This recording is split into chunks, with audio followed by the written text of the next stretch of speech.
Emilio, huwag mong gawin sa akin ito. Pinaranas mo sa akin ang isang pagmamahal na totoo. Naging mabuti ka sa akin. Kahit wala akong naipangakong pagmamahal na igaganti sa'yo. Hindi lang ako ang minahal mo, pati mga anak ko. Hindi na ako makakahanap pa ng isang taong katulad mo.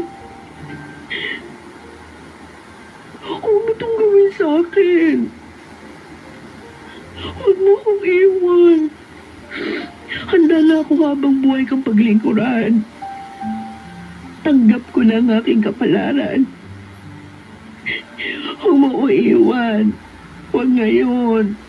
Gusto pa kitang makasama.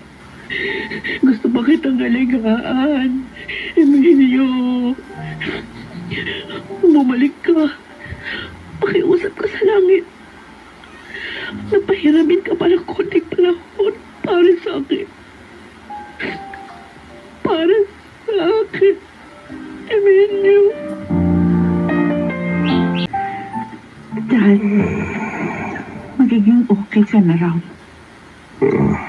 Inatake ka sa puso. You need to stay a bit longer dito sa ospital. Pero, ligtas ka na, Dad. Salamat. Si Joanna. Pinalabas ko siya sandali. Tawagin mo siya. Dad, Mabuti siyang tao, Sari.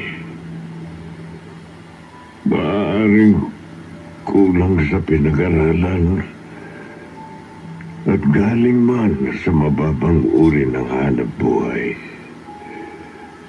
Pero malinis ang puso niya. Hindi siya mapagsamantala. Dahan-dahan ha. Dahan-dahan ang hakbang. Sabi ng therapist mo, babalik siya ngayon. Oo. Pagkatapos ng therapy, lumabas tayo sandali. Gamitin natin ang wheelchair. Kaya mo bang lamig sa labas? Anong ulan ng snow ngayon? Baka hindi pa nga eh. Dito na lang tayo sa loob. Panoorin na lang natin yung mga Christmas lights sa labas. Halika, maupo na muna tayo habang hinihintay natin ang iyong therapist. Sige.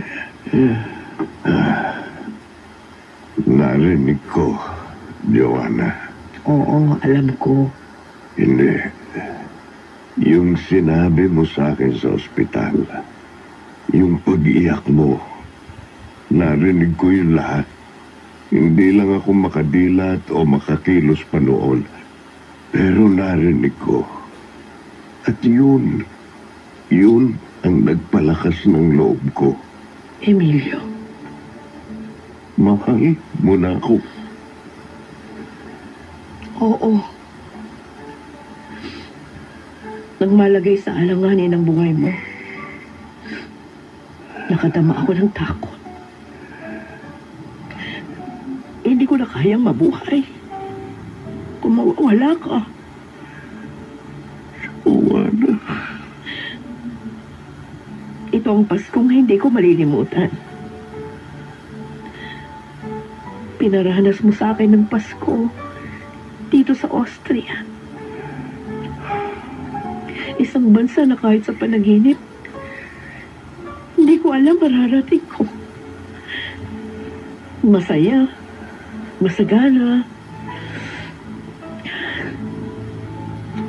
Hindi ko makakalimutan ang karanasang ito. Pero higit sa lahat, alam mo kung anong pinakamahalaga sa lahat. Ano? Tinuktungan ng langit ang buhay mo. Oh, Emilio. Nung nasa ospital ka, natakot akong maiwang mag-isa. Mahal na kita. Handa akong alagaan ka. Hanggat kailangan mo ako. Kahit na itaboy nila ako, hindi kita iiwan. Dahil ikaw lamang sa buhay ko.